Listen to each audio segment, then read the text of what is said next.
gente! Sejam todos e todas muito, mas muito bem-vindos a mais um episódio do nosso querido, amado Singularcast. Hoje eu trouxe aqui um querido, e querido mesmo do coração, nosso aluno André Luiz, que foi aprovado em neurocirurgia na Santa Casa de São Paulo. Primeira coisa, vamos conhecer o nosso aprovado, que já está na residência. Afinal de contas, esse episódio está sendo gravado que dia, gente? Dia 14 de março de 2025. Primeira coisa, muito obrigado por você ter saído um pouquinho da sua residência, ter vindo aqui de todo o coração. Obrigado, André. Boa noite, professor. Muito obrigado pelo convite de estar aqui hoje. Já te falei algumas vezes, o senhor suas aulas, tudo isso, foi um dos grandes motivos que me fez fechar aqui, estar aqui hoje com o Medicoff, tá certo? Boa noite a todo mundo de casa que está escutando. Obrigado a vocês pela sua audiência e obrigado também por depositar em mim a confiança de vocês, a expectativa de que eu estou aqui hoje para engrandecer esse processo de preparação para vocês. Eu sei que é um processo difícil, mas eu tenho uma missão aqui hoje de sair com a certeza de que eu fiz tudo o que eu podia para impactar positivamente esse processo aí de vocês, tá certo? Obrigado mais uma vez, professor. Então vamos lá, senhor André. Então assim, eu sei que você me chama de senhor, mas pode me chamar de você. Às vezes vai entrar naquele ato fácil, vai me chamar de senhor no meio do podcast, daí eu vou ficar assim, mas tudo bem, pode, eu aceito assim eventualmente, mas vamos tentar fazer você, não tem problema. Então vamos lá, primeira coisa, conta pra gente quantos anos você tem, aonde que você se formou e há quanto tempo está formado? Tá, eu sou o André, tenho 26 anos, me formei na Escola Baiana de Medicina no meio de 2022 e fiz prova no final de 2023 e no final de 2024 para ingressar agora na residência, em 2025. Perfeito. E quando eu escutava a palavra neurocirurgia no internato, eu já fugia ali que nem o diabo faz da cruz, né, de neurocirurgia, porque afinal de contas a neurocirurgia assusta. Então assim, tem que ser um pouquinho doido, assim, né, para querer neurocirurgia. Então conta pra gente e para as pessoas que estão aí de casa, por que raios você foi querer fazer neurocirurgia? Então, professor, na verdade é um processo assim que a gente não consegue especificar exatamente uma data, assim, um dia. Não, foi aquele momento ali que aconteceu a minha decisão, né? Foi um processo de muita maturação que foi construído ao longo do tempo. Na verdade, tudo começou um pouco antes de eu ingressar na faculdade de medicina. Foi quando eu estava ali no ensino médio, tentando decidir o que eu ia fazer para a vida, e eu vou ser sincero que eu não era um aluno assim muito dedicado. Eu fazia literalmente o mínimo que precisava para passar de ano no ensino médio. E aí o que aconteceu? Nessa questão eu percebia que eu não dava o meu melhor, assim, eu não me forçava para fazer o melhor que eu poderia. E aí aconteceu um dia que um professor que ele acreditava muito assim, ele acreditava muito no meu potencial, ele me via conversando na sala de aula, brincando assim, sem prestar atenção. E ele não gritou comigo, ele não reclamou de mim, nada do tipo, ele só falou: André, sai desse barco, André, que esse barco afunda. E logo depois, esse mesmo professor, ele mostrou um filme na sala de aula, que foi o filme Mãos Talentosas, que é a história do Benjamin Carson. Para o pessoal de casa que às vezes não conhece, é um filme que ele mostra a história do neurocirurgião que fez a primeira separação de gêmeos craniópagos. Então, o que acontece? Aquele filme ele foi uma mudança assim, muito grande na minha vida, porque você percebe que o ator ali, o personagem, ele passa por diversas dificuldades e ele usa o estudo, o conhecimento, tudo isso para se livrar de tudo daquilo. E aí, quando eu cheguei em casa nesse período, a gente estava passando por uma dificuldade financeira na época, assim, né, no colégio, e eu via sempre os meus pais colocando os meus sonhos em primeiro lugar, os meus pais entregando tudo por mim, pela minha irmã, fazendo de tudo para às vezes dar um curso de inglês, e eu falei: caraca, eu tô vendo isso daqui e eu não tô dando o meu melhor, impossível, isso não pode acontecer. E aí aquele filme mudou minha vida. Então desde ali eu já tive uma ideia de que neurocirurgia existe, neurocirurgia é interessante, mas quando eu entrei na faculdade, eu observei logo de cara que era uma área muito específica. Então, em vez de ingressar, por exemplo, numa liga de cirurgia, uma liga de neurocirurgia, eu tentei entrar numa liga de cirurgia e uma liga de neurociências. Então, nessa liga de cirurgia, eu conseguia ver temas de cirurgia cardiovascular, aparelho digestivo, plástica e neurocirurgia, enquanto que no grupo de neurociências eu via sobre neurologia, psiquiatria, neurociências e neurocirurgia. Então, acabou tendo um contato ali com a neurocirurgia, e com a cirurgia de maneira indireta, e ainda assim o interesse ele continuou crescendo pela parte cirúrgica, a questão da habilidade manual, a questão da tecnologia que você usa na cirurgia e também pelas ciências neurológicas, que eu acho que, de verdade, até para quem tem um pouco de dificuldade, não gosta tanto, é uma coisa assim simplesmente fascinante. E esse interesse foi crescendo, mas aí eu comecei a conhecer um pouco mais da rotina do neurocirurgião, eu comecei a entender os sacrifícios que aquilo envolvia, como era o estilo de trabalho, os pontos negativos da especialidade, e aí eu passei 2 a 3 anos ali, mais ou menos, do final. Eu não fiz prova logo depois de sair da faculdade, justamente porque eu estava tomando o tempo que eu precisava para responder essa pergunta. Eu quero isso, eu aguento isso, e a resposta foi sim, no momento que eu percebi que quando eu pegava o pacotinho de pontos positivos e negativos da especialidade e comparava com as minhas qualidades e defeitos de André como pessoa, eu vi que era mais ou menos ali um encaixe. Então, quando eu percebi isso, era como se, caso eu não fizesse essa especialidade, eu não estaria sendo quem eu sou. E aí, quando eu tive essa clareza, ficou muito fácil, eu só precisava aceitar as consequências que viriam com ela. Caramba, que história! E assim, muito legal porque o elemento de neurocirurgia foi plantado lá atrás e foi consolidando e foi muito entrando assim, entrelaçando com traços da sua personalidade. E assim, eu acredito muito nisso, sabe, André? Da gente escolher algo que faça sentido pra gente. A gente não deve nada pra ninguém, a gente não deve satisfação nem nada, mas tem que escolher algo que realmente, não que a medicina precisa ser de fato, né, a coisa mais importante da nossa vida, mas ela vai ser uma grande parcela da nossa vida. Então, eu acho que escolher algo que realmente cabe no seu coração, com as coisas que você quer, e sonhos e desejos, isso é muito importante. E às vezes tem muitos alunos que olham, nossa, Matheus, eu acho que eu adoraria fazer, mas eu tenho medo, etc, etc. Mas não adianta a gente escolher uma especialidade, é isso que eu falo, ó, escolher a especialidade, assim, é um processo difícil, beleza, mas se a gente escolher uma especialidade que pondera já mais de 50% na nossa balança, não precisa ter 100% de certeza, a gente nunca vai ter 100% de certeza até a gente realmente ir lá e testar. Mas eu não posso escolher uma especialidade que pondere menos do que 50% na minha balança. Por quê? Porque eu vou ficar minha vida inteira com aquela pulga atrás da orelha falando, será que eu escolhi certo? Será que eu não deveria ter seguido meu coração? Será que eu deveria ter seguido a coisa que mais predominava? E eu sei que assusta porque todo mundo sabe, ó, carga horária, a gente sabe os perrengues da residência, mas, sabe, foda-se com tudo isso. A gente tem que escolher o que tá ali com mais de 50%, porque isso a gente tem que correr nossas cuecas, sabe? Se é isso que você quer, a gente vai. E pronto. Né? Oi, pode falar. Eu concordo com isso, professor. Inclusive, eu acho muito interessante tocar nessa questão do medo, né? Porque as pessoas às vezes interpretam como se o coragem, que a pessoa corajosa é aquela que não tem medo, que... E na verdade não é bem assim, né? O medo, inclusive, é um mecanismo evolutivo importante que a gente tem.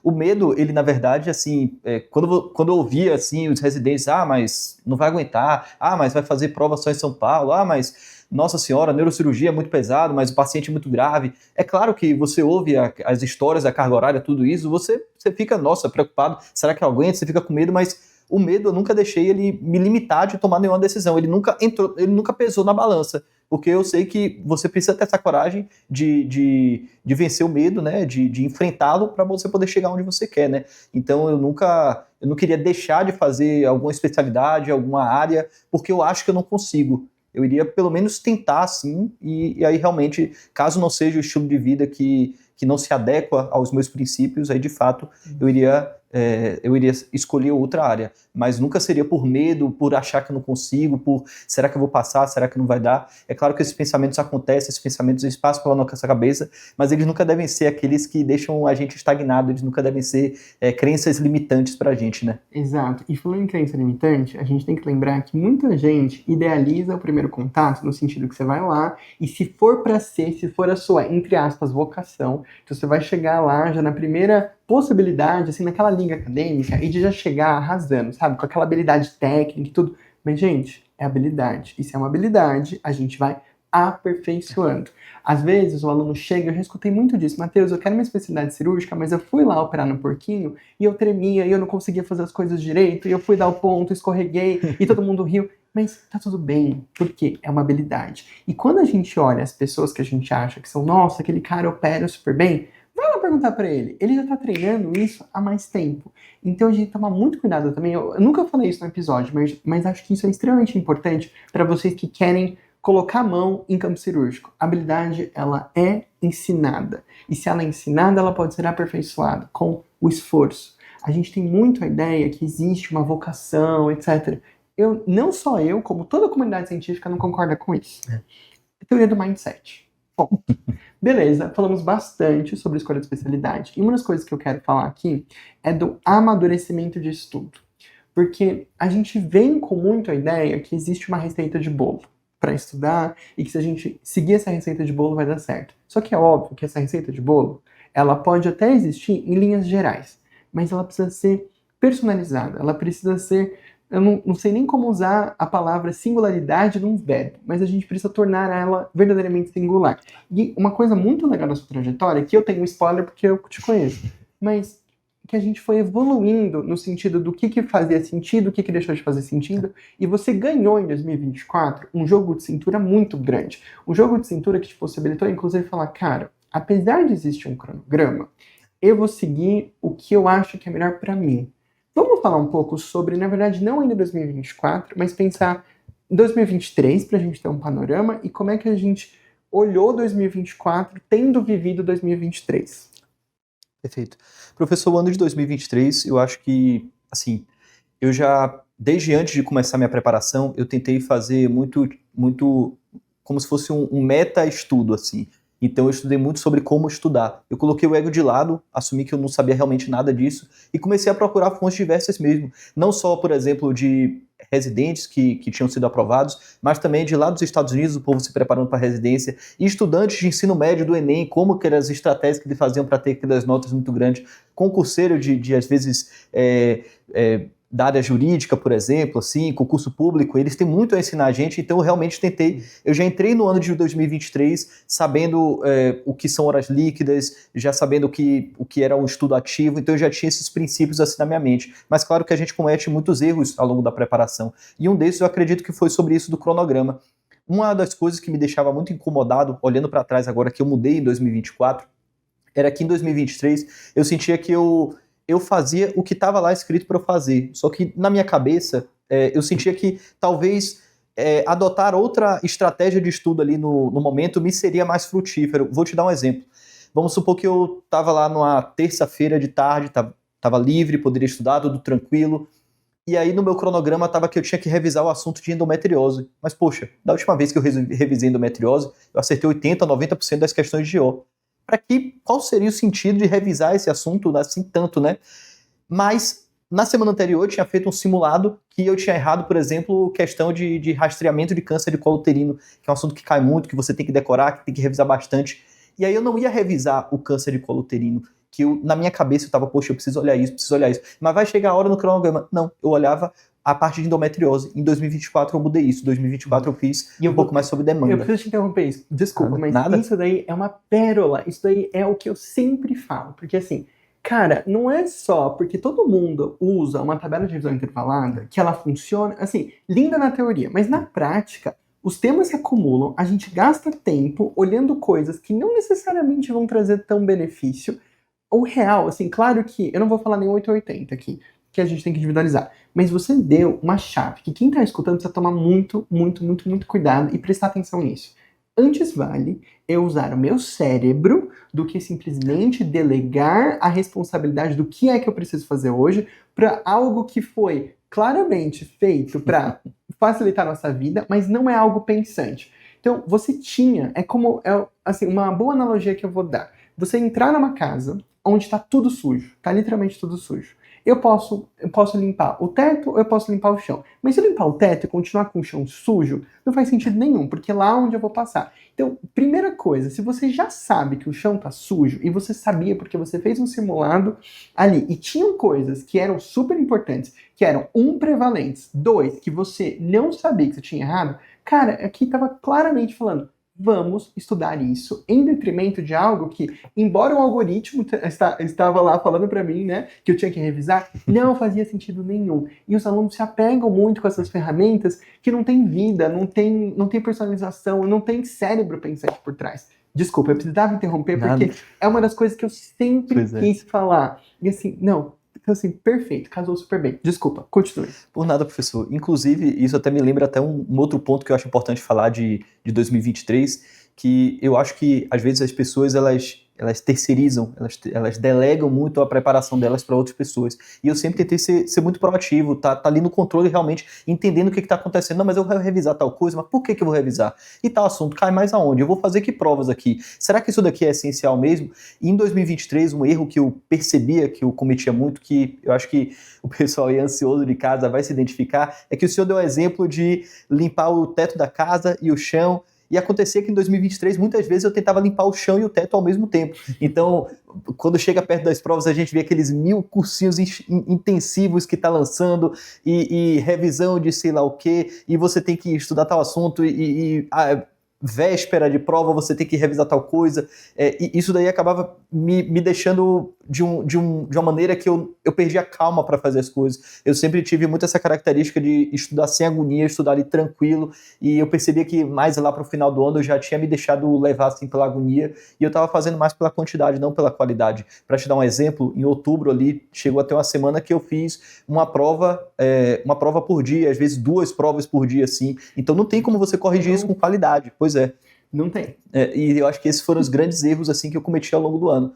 E assim, você não tá sozinho nisso, porque o mundo, a mídia, qualquer post, qualquer coisa que você leia sobre produtividade, vai ter um cara lá falando, olha, eu fiz tanto 1000 questões, não sei o quê. Gente, fazer questões é ótimo, é óbvio, a gente não vai ficar no estudo passivo. Só que aqui não é um número, não adianta chegar dando carteirada, falando tipo, né? A gente tem que entender que eu preciso fazer com qualidade as coisas. E eu acho que uma questão bem corrigida... Desculpa te interromper, professor, mas um outro exemplo disso daí que acontecia da quantidade é que é um exemplo que você dá na sua aula que me fez bater o meu perfil de que não, o Medicoff é o que eu quero para mim, que é sobre as imagens do New England. Eu levei aquilo muito literal e tem, para o pessoal que às vezes não viu de casa, tem um desafio semanal da imagem do New England. E aí nossa, eu fiz todos aqueles desafios, eu olhava todos aqueles desafios, eu colocava todos os dias assim, eu tinha que fazer. E na prova não caiu nenhum daqueles. E aí no ano seguinte, eu percebia que só fazendo as questões ali com calma, pelos comentários, eu já percebi que era o suficiente do repertório de imagens, de conhecimento ali que eu teria. Então eu só precisava fazer com calma, com qualidade, tranquilo, que vai dar certo. Não precisa de agonia. Exato. E a gente fica muito com FOMO, né? Que é Fear of Missing Out. A gente quer, nossa, mas é uma planilha, você não quer essa planilha de revisão intervalada? Nossa, mas é um curso muito intenso focado em tal coisa. Ó, revisão, a 1h da manhã sobre tal tema de pediatria. E daí você fala, não, meu Deus, eu não posso perder essa chance. É a chance da minha vida, é o ano, né, da minha aprovação. Então a gente quer, e a gente vai cada vez mais acumulando funções e a gente não faz o básico bem feito. E assim, eu sei que a gente estava longe, você já veio com uma performance muito boa. Então assim, eu não estou nem falando do básico. Mas aqui a gente tinha que ajustar algumas coisas e acho que 2023 trouxe esse panorama que 2024 mudou. Não que 2024 foi isento de dificuldades, isento, né, de soluços que aconteceram ao longo do caminho que a gente vai comentar também. Mas acho que essa foi uma mudança de mentalidade. E isso é muito comum. Então, no primeiro ano de cursinho, eu vejo muitos alunos querendo fazer tudo ao mesmo tempo, seguindo um cronograma extremamente rígido, em que o próprio aluno não tem neurônio, né, cérebro, massa cinzenta para falar, cara, talvez não seguir isso e fazer algo do que eu preciso fosse melhor. E aqui você trouxe. Eu preciso saber por que eu estou revisando esse tema. Esse tema é relevante para minhas provas, para o meu objetivo. E vou fazer uma parênteses aqui. André, quais foram e por que foram as instituições que você escolheu prestar prova já em 2023 para 2024? A gente já pode unir com 24 e 25. Tá. Professor, então esse é um tema até um pouco polêmico, assim, porque envolve completamente a minha escolha de vir para São Paulo. Eu sou de lá de Salvador e eu não fiz nenhuma prova que não fosse aqui do estado de São Paulo. Eu fiz as provas da USP Ribeirão, USP São Paulo, Unicamp, Unifesp e Santa Casa. Essas foram as provas que eu escolhi porque, para mim, elas eram as que juntavam mais a questão de qualidade de ensino, academicismo, oportunidade de pesquisa, internacionalização, estágios fora, por exemplo, um eletivo, por exemplo. E tem outros aspectos também que eu acho que as pessoas às vezes não levam em consideração na escolha das instituições que elas vão fazer. Por exemplo, eu citei para o senhor o processo norte-americano, e eles são muito mais pragmáticos nessa escolha. Não é tipo, eu tenho o sonho de ir para tal lugar. Eu tô aqui, vou fazer aqui mesmo, vou fazer nessa tal. Eu tenho o sonho de fazer em tal lugar. Não, lá eles têm as instituições e várias instituições elas têm estatísticas, índice de desistência, índice de qualidade de vida do residente, satisfação, oportunidades no mercado de trabalho, você consegue encontrar tudo isso. Então eu comecei a pesquisar as instituições que eu ia fazer, não apenas perguntando para os residentes que estavam lá, eu comecei a perguntar para os residentes que desistiram daquele serviço. Então eu ia lá, procurava a lista de aprovados, eu via as pessoas que desistiram não necessariamente, né, mas que optaram por outra especialidade, outra área em relação àquele serviço, e eu perguntava, por que você fez isso? Porque ela é a melhor pessoa que pode falar o ponto negativo daquele serviço. Exato. Então aí eu comecei a ir eliminando os serviços, né, que não se encaixavam tanto assim no que eu queria. E tem mais uma coisa importante, na verdade é o mais importante de tudo para mim nesse processo de por que eu escolhi apenas essas 5 instituições e apenas aqui em São Paulo, que é o material humano de qualidade.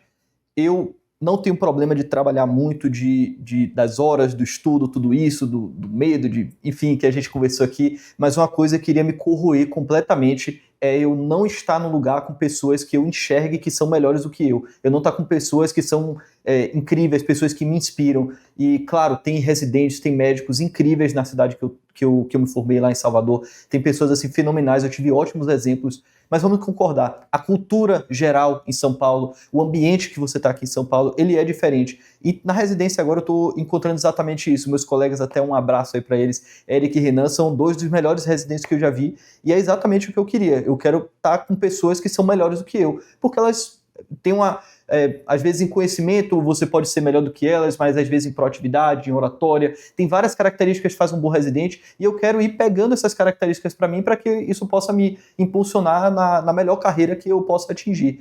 Então esses foram os motivos pelos quais eu escolhi essas instituições. Perfeito. E assim, o legal da gente comentar é que esses motivos são pessoais.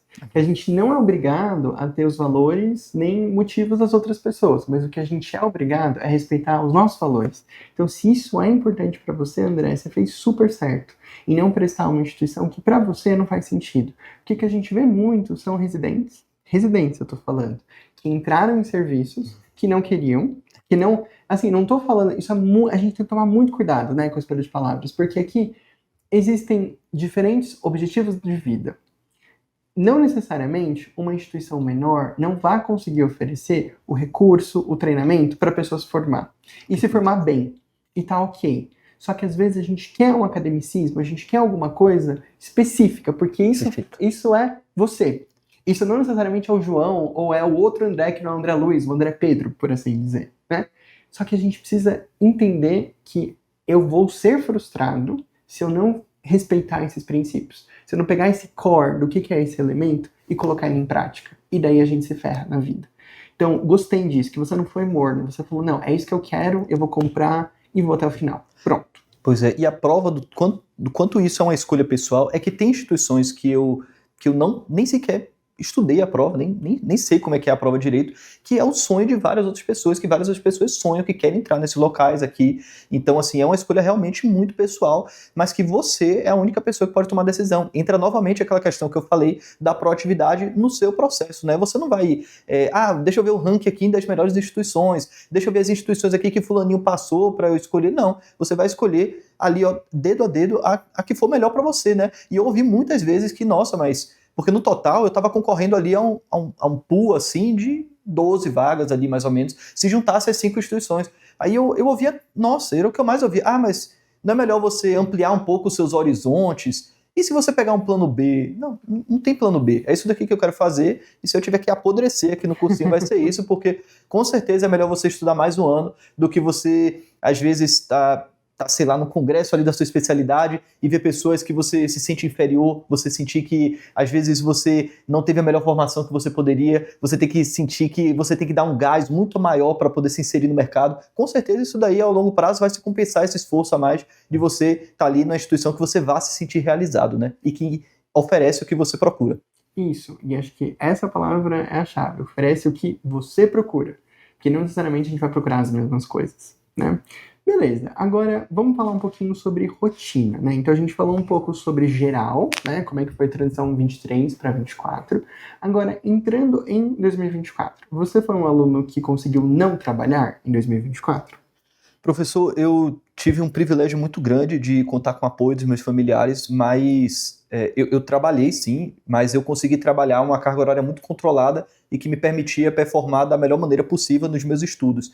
Então, até adiantando aí para o pessoal que gosta das horas, né, eu comecei o ano trabalhando ali em torno de 24 horas semanais, dei um gás um pouco maior em fevereiro para março, e depois eu fiquei o ano todo com 12 horas semanais. Parei de trabalhar ali em torno de, acho que foi em outubro que eu parei de trabalhar, para poder ficar um mês ali focado nas provas. Mais uma vez foi a ideia que eu tirei da preparação norte-americana, porque quando eles estão lá, eles têm um período que eles chamam de dedicated, e aí nesse período eles ficam ali em torno de 4 a 6 semanas única e exclusivamente focados na prova que eles vão prestar da residência. E foi a mesma coisa que eu tentei simular aqui. Perfeito. E assim, quem precisar eventualmente trabalhar mais, tá tudo bem. Mas se me perguntarem na rua, e aí, Caverzan, quanto que eu deveria trabalhar? Então, assim, a resposta é o menos que você conseguir. E a gente não precisa sentir mais ou menos do que as pessoas por ter ou não ter que trabalhar.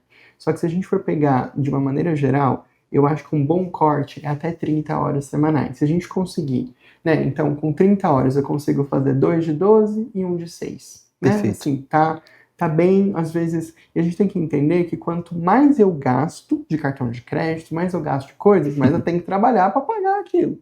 Então, esse é um ano que não é que a gente precisa viver uma vida assim, sem as coisas que a gente gosta. Mas talvez não é o momento, como a gente vê, aluno querendo trocar de carro, financiando carro, apartamento, casando esse ano. Né? Claro que a gente teve, inclusive, um aluno que casou, mas a gente discutiu isso, que era um momento, que, enfim, era uma outra vida. Mas de uma maneira geral, não é um ano para a gente assumir compromissos financeiros grandes. Então, se a gente conseguir ter uma vida um pouco mais simples, para a gente conseguir trabalhar menos, não só para estudar mais, mas para descansar mais, que isso é uma coisa que tá muito, uma mão lava a outra, né? É o estudo Perfeito. lavando o descanso, e o descanso lavando o estudo, é isso, né? Essa dupla perfeita, essa dupla que fica muito bem juntos. Então, a sua rotina foi excelente. Então, desde o começo, você trabalhou menos de 30 horas semanais e você fez um degradê, inclusive com uma fase, né, bem steps americanos, de dedicated. Então, assim, achei ótimo. Isso é muito legal. E esse dedicated, né, esse dedicado, se alguém me perguntar quando que é o melhor momento de começar,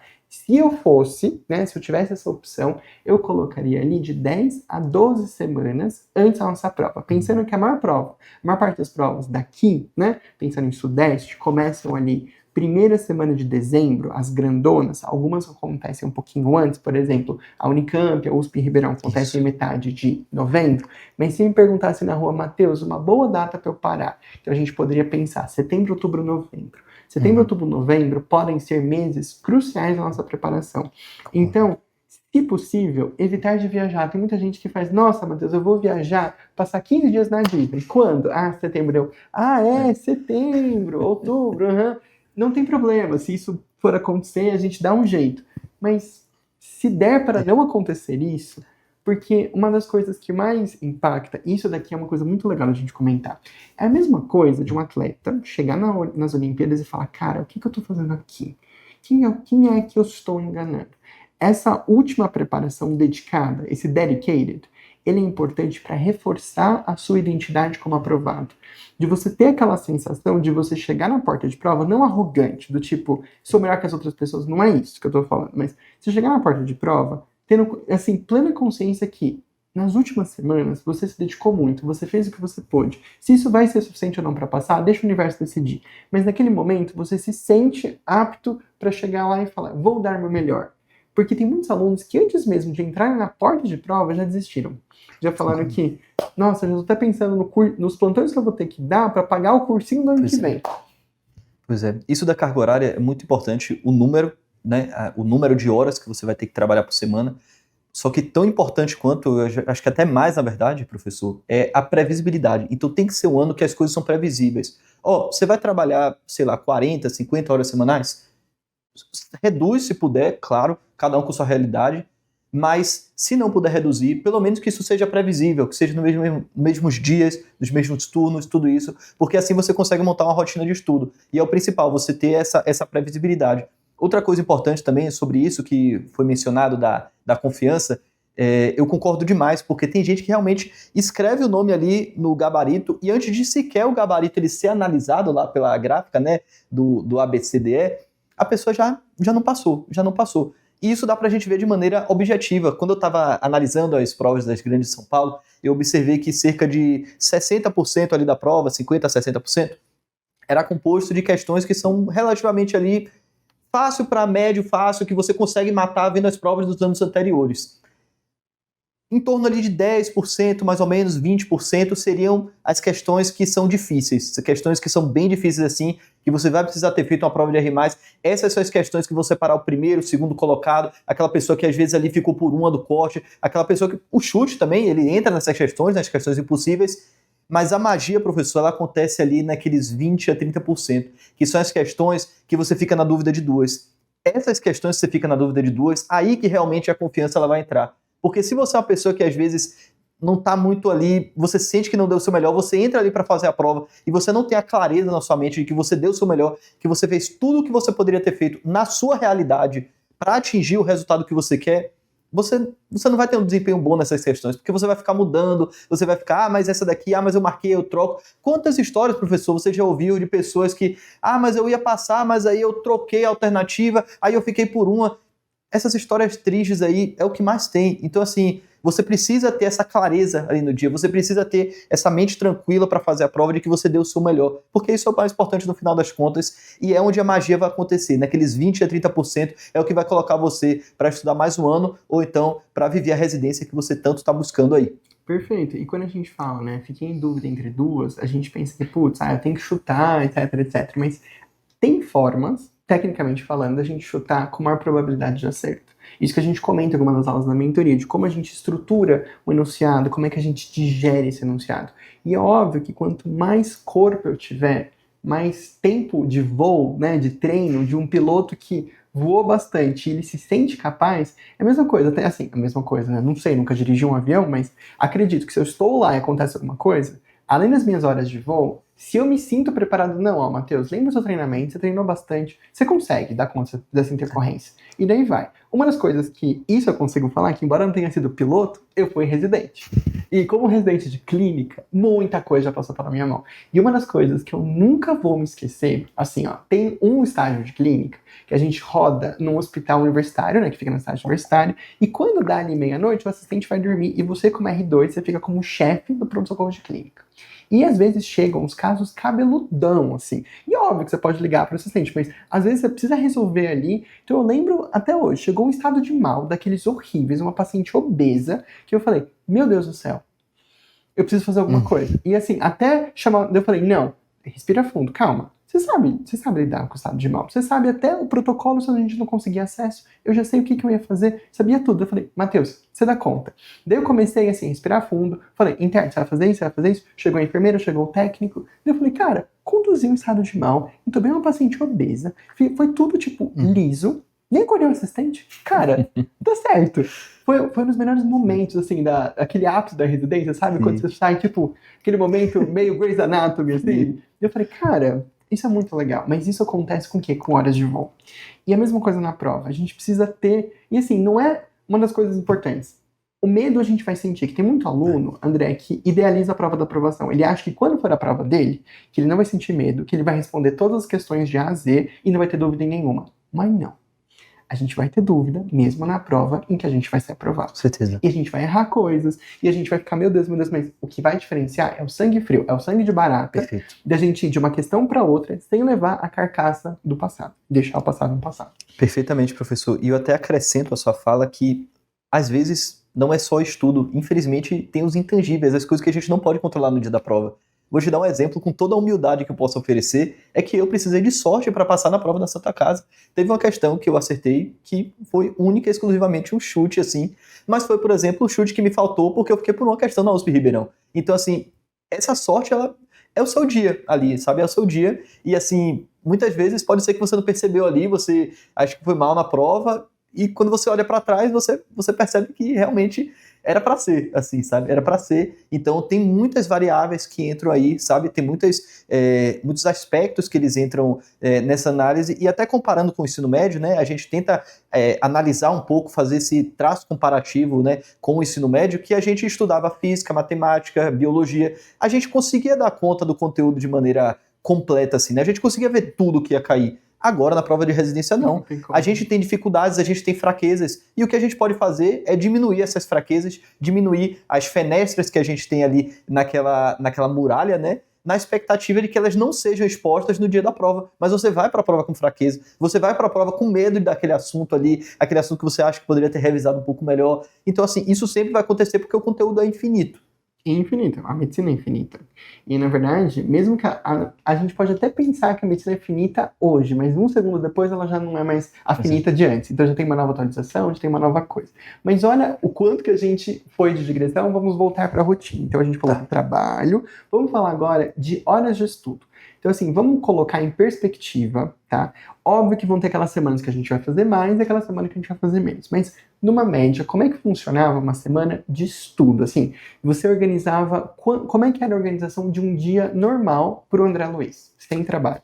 Sem trabalho, tá. Então, só para deixar claro aí pro pessoal, eu tentava organizar minha semana de maneira que o dia de trabalho seria o primeiro de todos. Então, eu trabalhava às 12 horas através de um plantão no domingo noturno. Então, eu pegava domingo de noite, descansava na segunda de manhã e começava os meus estudos na segunda-feira de tarde. Claro que não era o dia para o qual eu planejava as metas mais ambiciosas, né? Eu começava a fazer isso ali a partir da terça-feira. Mas eu já começava a minha semana de estudo porque eu não gostava de ficar nenhum dia sem fazer nada.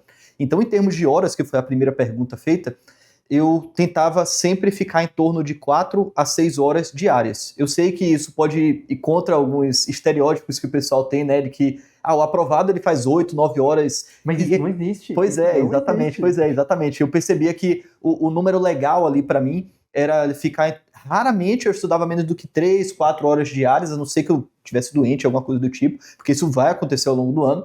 Mas também raramente eu estudava mais do que 6 horas líquidas diárias, porque eu via que esse era o momento a partir do qual eu começava a perder um pouquinho da qualidade do meu estudo. E é o que eu falo na minha aula. Eu falo, gente, liquidez máxima é 6 horas, acabou, filhão. Então, assim, eu truco, e truco com gosto. Quando chega aluno que fala, não, eu estudo 8, 9 horas líquidas, eu falo, não. Você já suspeita, tá esquisito. Você pode estudar 8 a 10 horas brutas, né? Assim, aquela tentativa de estudar, que ele separa, vai no banheiro, mexe no celular, etc. Mas, assim, líquido mesmo, filhão, não tem como. Né? Então, assim, é isso que eu falo. E uma coisa legal é que pra gente garantir um bom volume de estudo, eu não necessariamente preciso fazer 4 a 6 horas todos os dias. Então, uma das coisas que eu dou como dica é a gente manter essa liquidez na nossa mente, mas às vezes é legal a gente ter um dia na semana, que não é que eu não vou estudar, eu gosto de estudar todos os dias que nem você. Não, eu até comento isso. Mas se a gente conseguir um dia de deixar 2 períodos consecutivos de descanso, então, ou uma manhã junto com uma tarde, ou uma tarde junto com uma noite, pra gente ter aquele descanso maior, pra ir no cinema, almoçar com a família, perfeito. E a gente ainda consegue fazer 3, né, quase às vezes 4 horas em um turno ali. E uma das coisas que eu gosto de organizar também, 6 horas, Matheus, como eu distribuiria? A gente tem 2 possibilidades. A gente tem um aluno pulsoterapia, que eu sou muito mais desse perfil, que prefere falar, olha, eu tenho 3 turnos, manhã, tarde e noite. Eu quero ter um pra coçar o saco. É isso que eu falo. Então eu vou ficar 2, eu vou fazer 3 mais 3, se eu quiser fazer 6. Né? Então eu faço 3 horas de manhã, 3 horas da tarde. Ou 3 horas de tarde, 3 horas de noite. Eu sempre fui uma pessoa de manhã, então assim, me botar pra estudar à noite, a Suzy e a Barbie do meu cérebro não se comunicam, né? E tem um aluno mais homeopatia, que não é muito meu perfil, mas tem gente que gosta. Que, por exemplo, faria 2 mais 2 mais 2, que daí a gente faria descansos mais curtos, o que eu não gosto, porque essa homeopatia, né, por assim dizer, estimula o aluno a não aproveitar o descanso. Porque ele, como ele tá não descansando tanto, então parece que ele quase não descansou. Então por isso que eu prefiro a pulsoterapia, e eu prefiro a pulsoterapia com horário e término, né, assim, bonitinho. E claro que eu sou reumato, né, então a pulsoterapia seria muito mais a minha cara, mas essa é uma dica legal da gente dar. 6 horas, no máximo, por dia, e se possível, dividir essas 6 horas em 2 turnos de estudo. Tem gente que prefere fazer homeopatia, beleza, mas eu prefiro pulso. Tá. Então, seguindo a parte da rotina, eu tentava organizar também essa parte de descanso para ser bem uniforme, né? Então, eu vou chegar na parte do que eu fazia em cada momento da semana, mas só para organizar melhor a parte das horas de estudo, eu não chegava e falava, agora eu vou estudar X minutos, agora eu vou estudar meia hora. Eu tentava ir muito sob demanda. Então, assim, eu comecei a estudar agora. E aí eu termino de estudar e eu vejo, olha, agora eu estudei aqui 40 minutos. Então, quanto de descanso eu mereço a partir desse meu esforço de 40 minutos? Aí eu calculava que o meu descanso ele era proporcional a 20% do tempo que eu fiquei ali dedicado. Isso foi uma metodologia que eu até aprendi aí no Meta Estudo, que é a Flomodoro. como se fosse uma adaptação do Pomodoro, mas em que você tem que conquistar o seu descanso, né? Então, às vezes eu podia ter descansos maiores, descansos menores, conforme a demanda. E era assim que eu organizava o meu dia. Eu também gostava de fazer, como você mencionou, então eu tentava botar o período da manhã e o período da tarde ali para serem os que eu iria produzir um pouco melhor, e eu deixava a revisão para a parte da manhã. Eu gostava de revisar as coisas de manhã, deixar consolidado o que já estava estudado, e pela tarde eu gostava de fazer o acréscimo ali de conteúdos novos, e também a parte da prova na íntegra, a correção da parte da prova na íntegra, né, que eu acho que a gente vai chegar, que é uma das coisas que foi assim, mudança de chave para mim. Mas basicamente, vamos supor que eu acordei aqui agora, vou começar a estudar, e aí eu fazia os flashcards ou revisava com questões, né, a grande área e o assunto que eu achasse, que eu julgasse necessário a partir das provas na íntegra.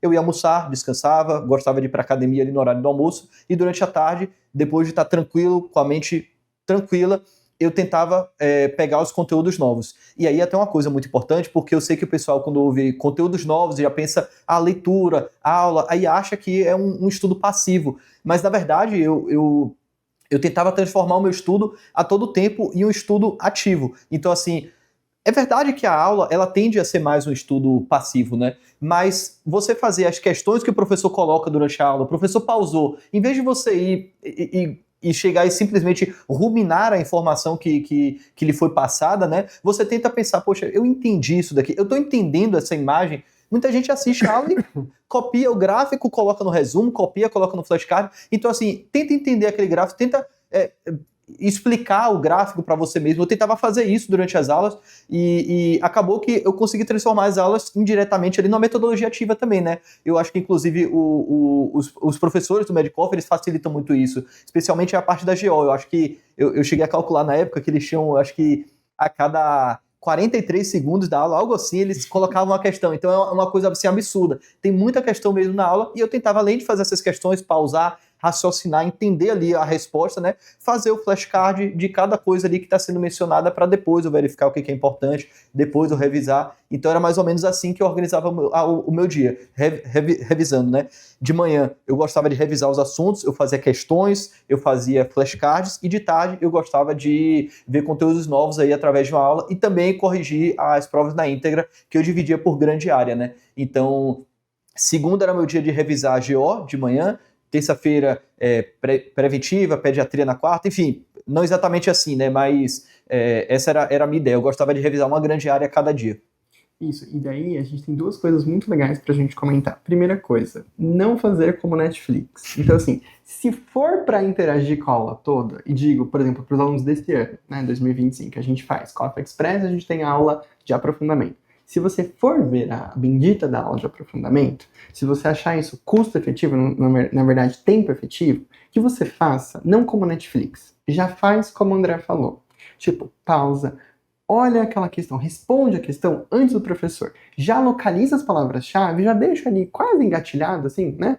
Um flashcardzinho.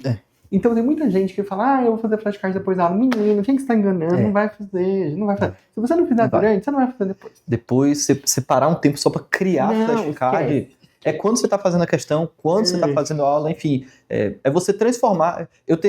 Eu gosto de avaliar se o estudo é ativo ou passivo pelo esforço mental que você está alocando ali. Então, assim, eu tentava todo o tempo estar ali ativo no meu estudo. Eu estar raciocinando, pensando, porque é difícil você pensar. As provas mais difíceis do Brasil, que são as de São Paulo, elas são difíceis porque elas exigem que você pense. Elas não vão cobrar que você simplesmente saiba ali o básico. Elas vão cobrar que você tenha um raciocínio criativo, que você tenha uma resposta inovadora para o problema que ela está propondo. E se você não pensa ao longo do ano, quando você está estudando, se preparando para as provas, não vai ter condição de você ter o desempenho que você quer. Então eu tentava sempre, ao longo do meu estudo, eu raciocinar do que está acontecendo ali, tentar entender tudo o que está acontecendo, e isso foi até um erro que eu tentei corrigir de 2023. 2023 eu sentia que eu estudava mais horas, só que muitas vezes eu não estava nem processando o que eu estava fazendo ali. Eu às vezes fazia no modo Candy Crush, assim, entre aspas, né? Então dá o check, perfeitamente. Eu dava o check, mas eu não estava ali raciocinando, entendendo o que estava acontecendo. Isso. E uma das coisas que mais angustia o aluno é que, Matheus,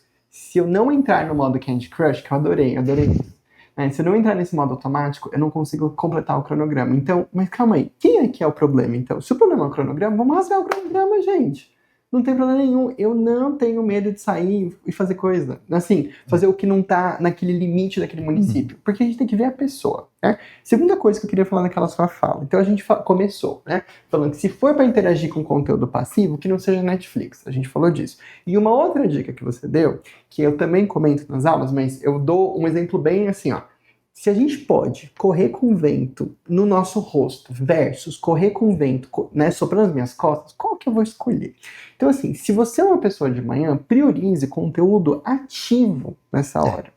Né? Prioriza o creme de la creme da preparação, que é o quê? A revisão, que eu falo, não adianta a gente ficar naquele eterno ciclo de aprender e esquecer. Aprende, esquece, aprende, esquece. Então eu vou priorizar as coisas que são mais importantes, então, questão em revisão, e aquele momento em que o meu próprio ritmo já está um pouquinho caindo, vamos tentar pegar aquele conteúdo que já não é tão bom, que seria um conteúdo passivo, mas vamos ativá-lo, vamos colocar isso, vamos deixar ele muito mais, assim, né, uma coisa muito mais de entusiasmo. E uma outra dica é a gente deixar, por exemplo, prova para fazer nesse horário. Por quê? Porque ativa, vem aquela adrenalina, você quer fazer, você quer responder, é muito gostoso. Eu acho que isso foi uma coisa bem legal que você trouxe desses dois elementos. E já puxando a sardinha, fala como é que você corrige a prova, que eu acho que isso é legal da gente entrar em detalhes. Tá, então eu gosto de exemplificar a maneira que eu corrijo provas, comparando mais uma vez, eu gosto sempre de comparar os meus erros com os meus acertos, né? Então, em 2023 eu fazia a prova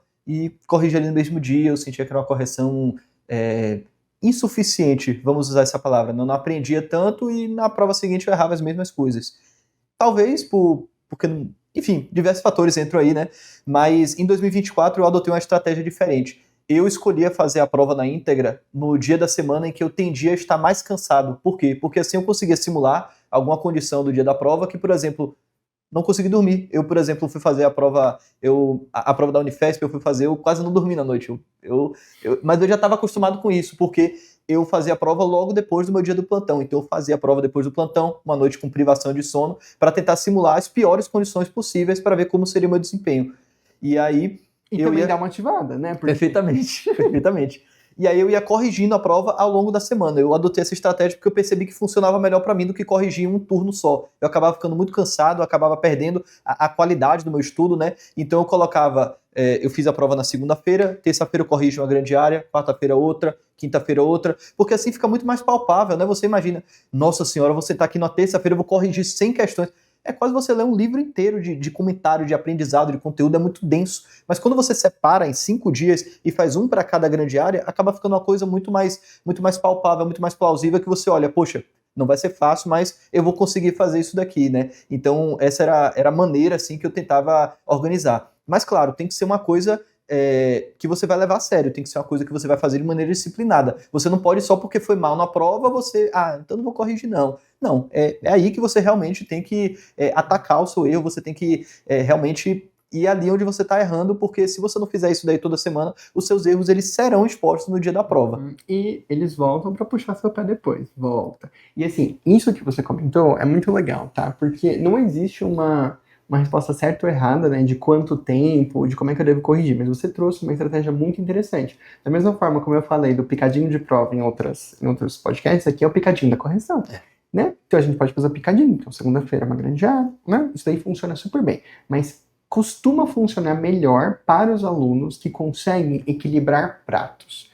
Tem alguns alunos que às vezes ainda não têm um jogo de cintura de equilibrar bem os pratos e de fazer essas transições. Então, para esse aluno, talvez fosse melhor a gente restringir e falar, olha, não é que você precisa terminar num turno, mas a gente só vai para a próxima tarefa quando você terminar essa. Porque tem gente que ainda está tão, assim, preso naquela mentalidade de preciso seguir o cronograma, preciso fazer isso, preciso fazer aquilo, que daí essa correção, meu filho, nunca vai chegar.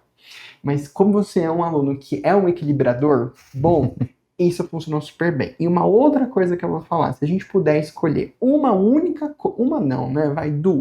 duas únicas coisas que a gente tem que deixar em qualquer preparação é a ferramenta de revisão e correção crítica de provas na íntegra. Essencial.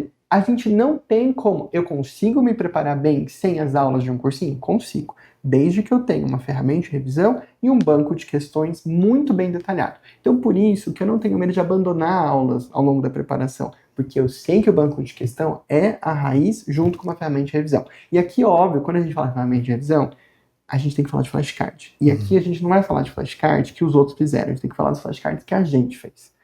Como é que foi essa relação de, entre aspas, amor e ódio, né? Porque eu sei que todo mundo passa por essas crises, quase divórcios, né, do Anki. Como é que foi pra você essa experiência? Como é que foi esse casamento? Tá, professor, é engraçado porque você fala justamente a palavra amor, né? E eu realmente nunca vi ninguém dizer que ama fazer flashcard. Pra mim, se a pessoa fala que, nossa, eu adoro fazer flashcard, é a melhor parte do meu dia. Eu acho que tá fazendo errado. Com todo respeito, mas eu acho que tá fazendo errado. Então, assim, eu não gostava de flashcard, não, nem um pouco, mas eu fazia. Eu fazia sempre porque precisa ser feito.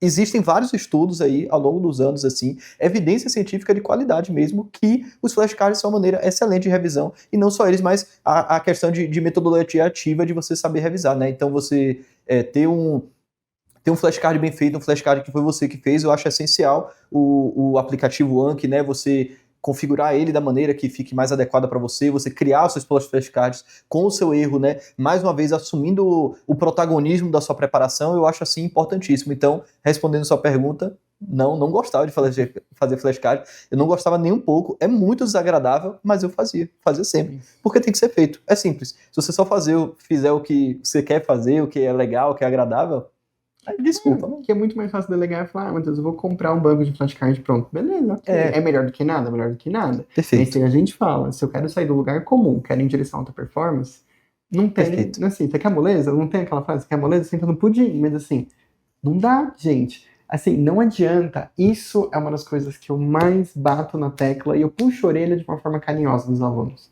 Então, assim, se eu quero um resultado extraordinário, se eu quero um resultado bom, não espera que o seu esforço vai ser comum. Perfeito. E isso, até ao longo da preparação, assim, né, eu sempre fui muito insatisfeito, né? Pra mim, se tá fácil, tá errado. Se tá fácil, tá muito colorido, nossa, tá divertido demais, tá legal. Não, o que eu tô fazendo aqui? Isso aqui que eu tô estudando tá fácil, entre aspas, né? Eu tenho que procurar alguma coisa que vai ser desagradável pra eu fazer agora. Então, o que eu posso fazer agora? Um assunto que eu tô ruim, um assunto que eu não tô indo bem. Eu começava a estudar os assuntos, às vezes, naquelas minhas manhãs de revisão, e eu percebi, eu tô fazendo esses flashcards aqui, eu tô sentindo que não tá me agregando muito. Eu parava e, assim, sem nenhum peso na mente, sem nenhum, mas o cronograma, vou fazer o que eu sei, o que eu identifiquei que tá falhando, que é uma falha minha, e eu vou justamente em cima dessa falha, porque é o que vai te levar pra frente, é o que vai te fazer crescer. E deixa eu falar pra vocês, tá? Uma das melhores sensações é você transformar um assunto que você era ruim em um assunto que você começa a torcer para que ele caia na prova. Você começa, nossa, o pessoal erra muito isso. Eu lembro disso do meu ano que eu não passei, eu tava morrendo de medo que caísse nas provas imunodeficiências, qualquer coisa relacionada a imuno. Esse ano, meu Deus do céu, eu acho que nossa senhora, no dia anterior, por favor, que caia alguma coisa de imuno, por favor, caia imuno, porque eu realmente ataquei aquela fraqueza ali de fato. E assim, acho que a gente nunca comentou, não, acho que talvez em um episódio eu tenha comentado, mas falando um pouquinho sobre reta final, tá? Porque reta final é um dos temas que eu mais gosto de conversar.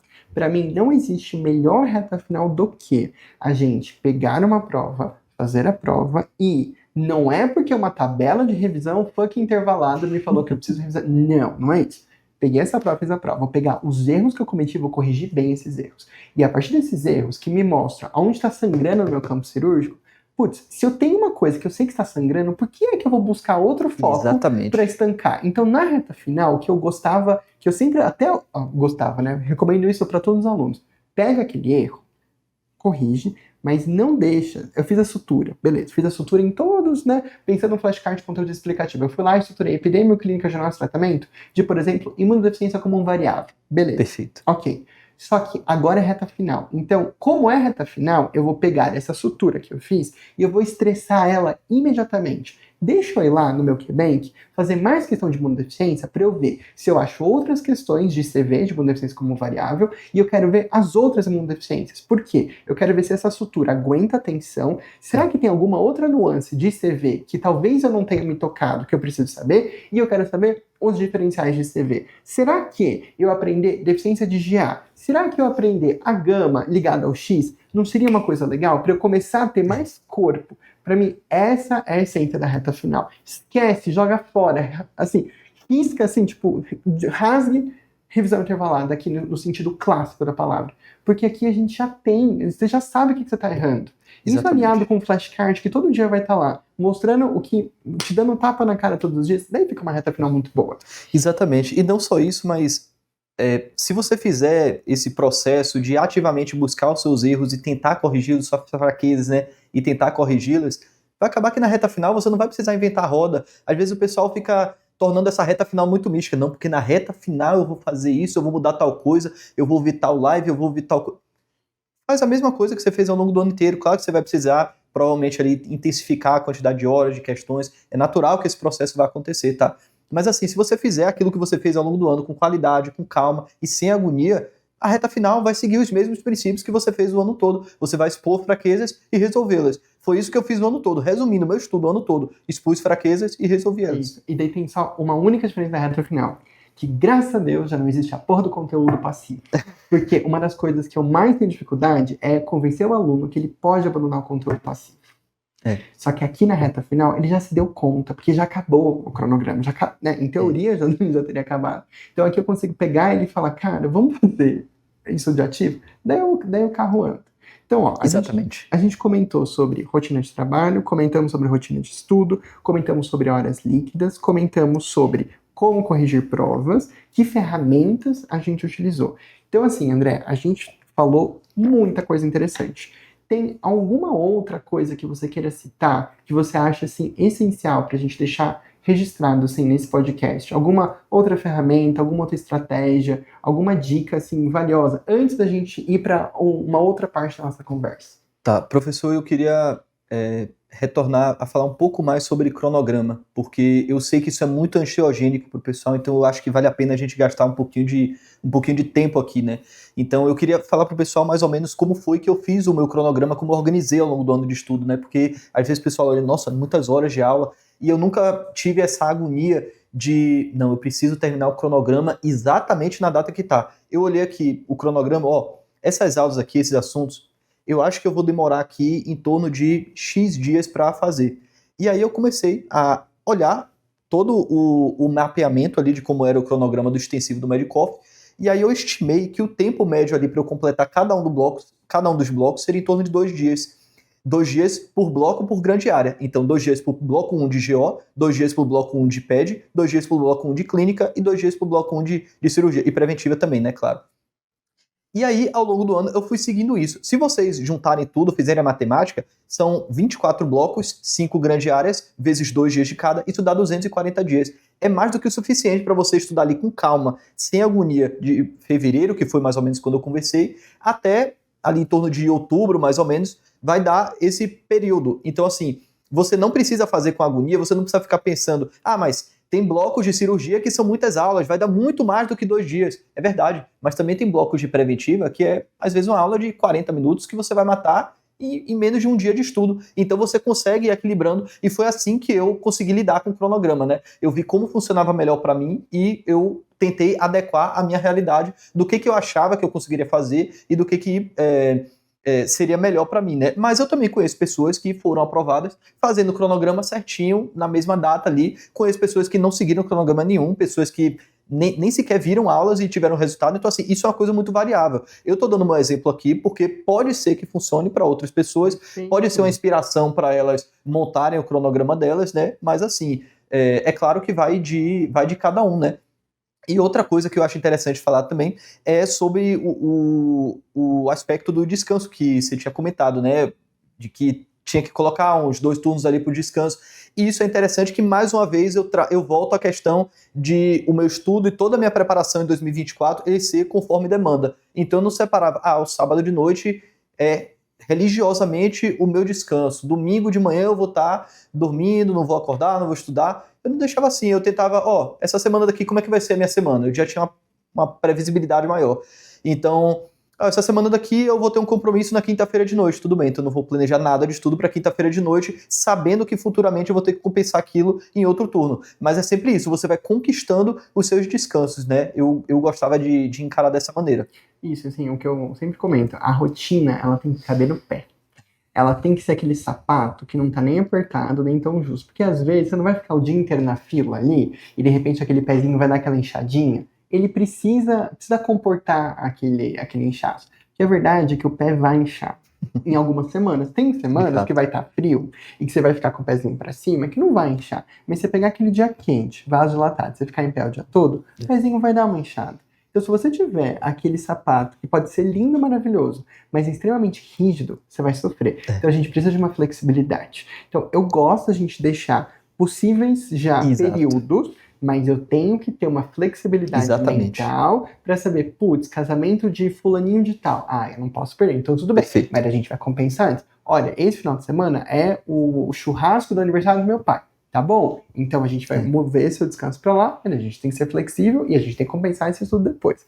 Então, no fundo, ganha a longo prazo quem é brasileirão, tem um jogo de cintura. Exatamente, mas eu também não quero passar a imagem pro pessoal de que era uma bagunça.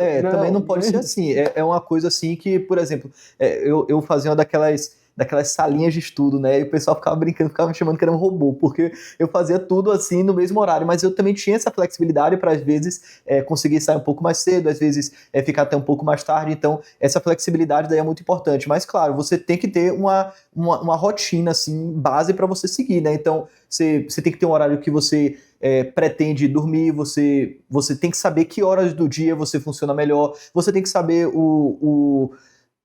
enfim, a maneira que você funciona melhor, né? E você ter esse autoconhecimento é muito importante. Então, você não pode só largar ali, não, hoje você não pode ficar sendo bonzinho até demais com você mesmo, né? Perfeito. Caramba, olha quanta coisa a gente conseguiu comentar em um episódio. Então, assim, eu tô extremamente satisfeito com a nossa conversa. A gente conversou sobre tudo e eu tive muita chance de tocar em coisas que às vezes eu queria ter explorado em outros, mas daí não surgiu a oportunidade, mas aqui eu fico satisfeito que eu consegui, assim, abordar tudo que eu queria com você. Tudo. E pra gente não perder a tradição do Singularcast, vamos imaginar que eu trouxe aqui uma máquina do tempo.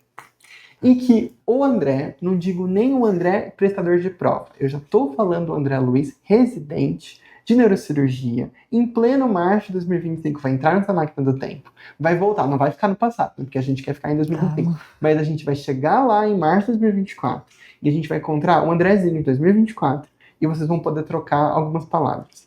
O que você deixaria para esse cara que tá ali falando, putz, tem um ano inteiro pela frente, ou tudo bem que março já não é aquele ano todo, mas já tem grande parte do ano pela frente.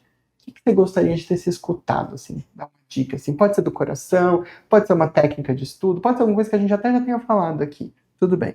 Mas só pra gente fechar com chave de ouro esse episódio. Tá. Professor, acho que do ponto de vista estratégico, assim, técnica mesmo, acho que a gente já conseguiu abordar bem aqui na nossa conversa, né?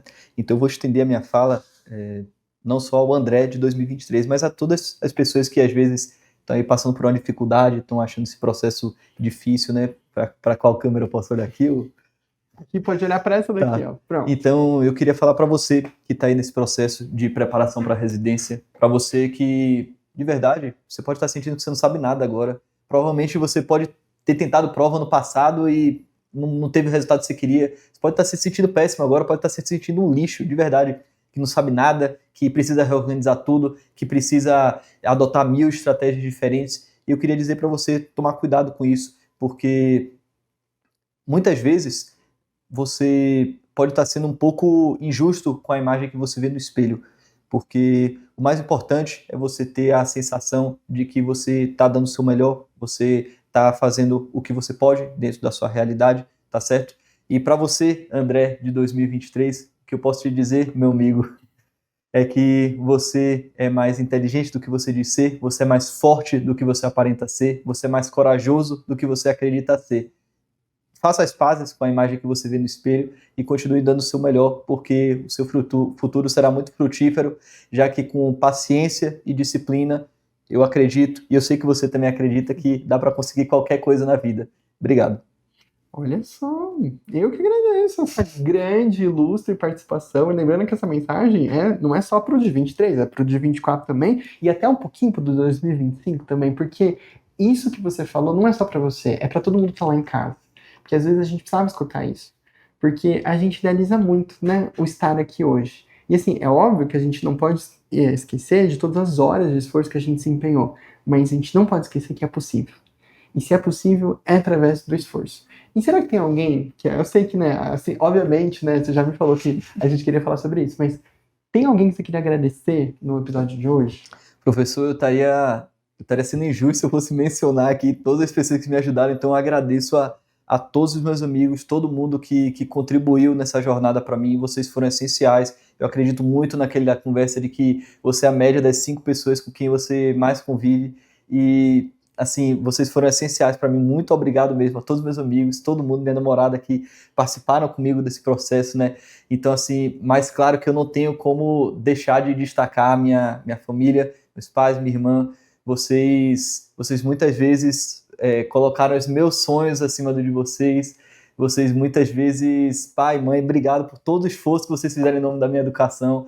Todas as vezes que eu vi vocês, sei lá, comendo um pão com manteiga para pagar um curso de inglês bom para mim no ensino médio. E hoje eu acho que eu tenho a sensação de que eu finalmente consegui fazer valer todo esse esforço de vocês em nome da minha educação. Obrigado por nunca faltarem um dia de trabalho, obrigado por serem uma inspiração aí de luta, de batalha. Eu com certeza não estaria aqui se eu não tivesse tido exemplos tão bons. Então, muito obrigado mais uma vez aí por formar valores tão bons para mim.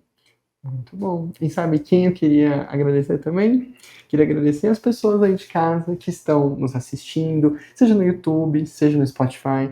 Lembrando, tudo que está aqui, gente, a gente precisa entender no que é realmente de, assim, processado para aquela sua dificuldade. Então, o importante não é que você escute esse episódio e tente espelhar, tente ser um mímico do que o André falou ou do que qualquer convidado tenha falado. Mas pega uma dessas coisas aqui que fez sentido e bate com aquela angústia que você está sentindo. Que eu tenho certeza que esse episódio, como todos os outros, vão conseguir te ajudar. Então é por isso que eu e você, a gente tem um próximo compromisso no nosso próximo Singularcast. Oi, oi, oi, gente!